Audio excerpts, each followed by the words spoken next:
The sound of laughter and music filled the grand ballroom, echoing through golden chandeliers and polished marble floors. Guests twirled on the dance floor, champagne glasses clinking, the air buzzing with joy. But in the corner, near a large window overlooking the garden lights, sat Amelia Rhodes, alone. Her sapphire blue dress shimmered under the soft lights, perfectly matching her calm exterior. Yet behind her composed smile was a storm of loneliness. She was one of the most successful CEOs in this city, a name that commanded respect and admiration, but at that moment, she felt invisible. Amelia's wheelchair, sleek and modern, was as much a part of her life now as her tailored suits and boardroom presentations. A car accident 3 years ago had taken her ability to walk, but not her will to rise again. She rebuilt her company, her confidence, and her life, but love was something she had quietly locked away. Tonight, at her best friend's wedding, the joy around her only deepened the ache. Couples danced, laughed, whispered to one another. Amelia sipped her wine quietly, pretending not to notice the pitying glances that came her way, until she heard his small voice. "Excuse me, miss, are you alone?" She turned and saw a little girl, no more than 6, holding a small flower basket. Her hair was in pigtails, her smile wide and innocent. Amelia chuckled softly. "Yes, I suppose I am." The little girl nodded seriously. "My daddy's alone too. You should dance together." Before Amelia could respond, a tall man approached, slightly embarrassed. "Lily, sweetheart, you can't just—" He stopped mid-sentence when his eyes met Amelia's. There was a brief pause, something unspoken passing between them. He smiled, a little awkwardly but warmly. "I'm so sorry about that. My daughter has a very big heart." Amelia smiled back. "It's quite all right. She's a lovely matchmaker." He laughed softly. "She gets that from her mom." There was a flicker of sadness in his tone, and Amelia understood this man had known loss. "I'm Jack," he said, extending his hand. "Jack Turner." "Amelia," she replied, shaking his hand gently. Then Lily, impatient as ever, tugged at his sleeve. "Daddy, ask her. Ask her to dance." Jack blushed slightly. "Well, I would, but I'm afraid I'm not much of a dancer." He looked at Amelia, uncertain. "And I don't want to make you uncomfortable." Amelia's lips curved into a brave smile. "Then let's make everyone else uncomfortable instead." He laughed. "Is that a yes?" "That's a yes." The dance that changed everything. As the music slowed into a soft piano melody, Jack moved Amelia's chair gently onto the dance floor. People turned, surprised, but Amelia didn't care. For once, she didn't want to hide. Jack bent slightly, moving with her rhythm, his hand resting lightly on hers. They talked as they danced, laughing more than either expected. Lily clapped her hands joyfully from the side, cheering them on. For the first time in years, Amelia felt seen, not as the CEO in a wheelchair, not as the woman who survived, but simply as a woman. When the song ended, Jack looked at her quietly. "You have no idea how beautiful you looked out there."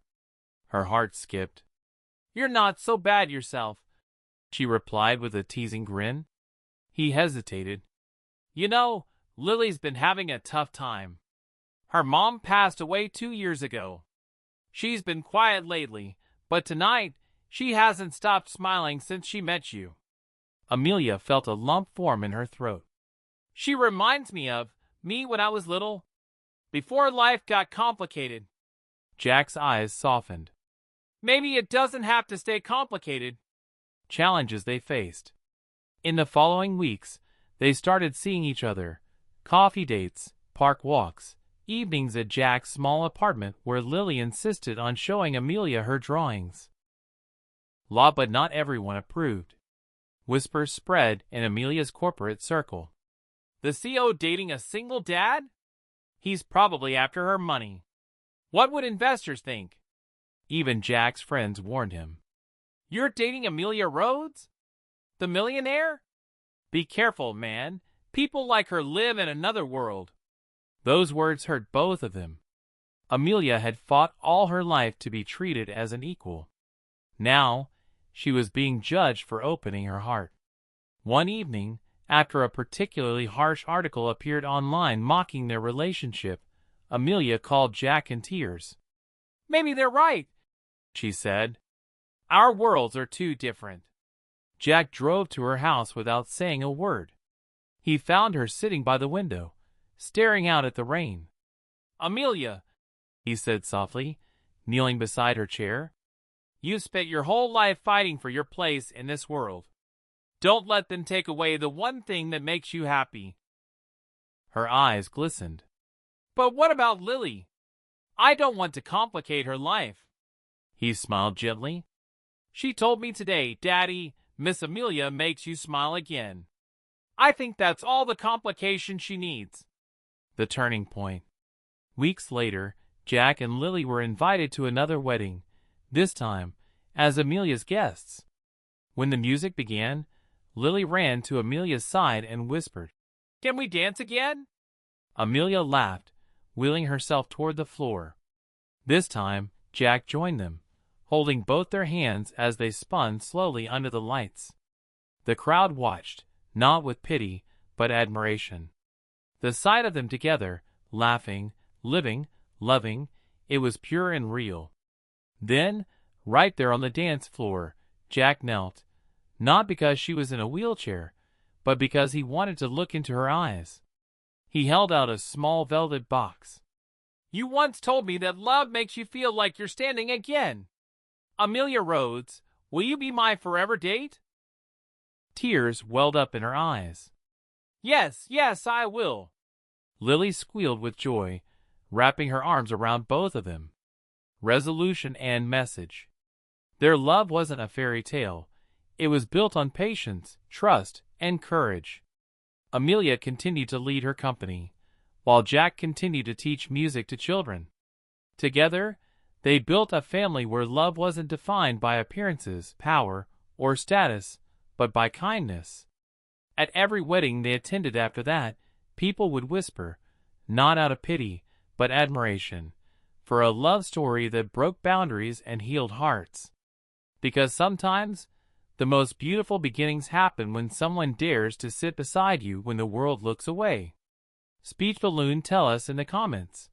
Would you believe in love again if it came in the most unexpected way? Thumbs up, don't forget to like, share, and subscribe to Be Kind always for more heart-touching and emotional stories that remind us of the power of love, hope, and kindness.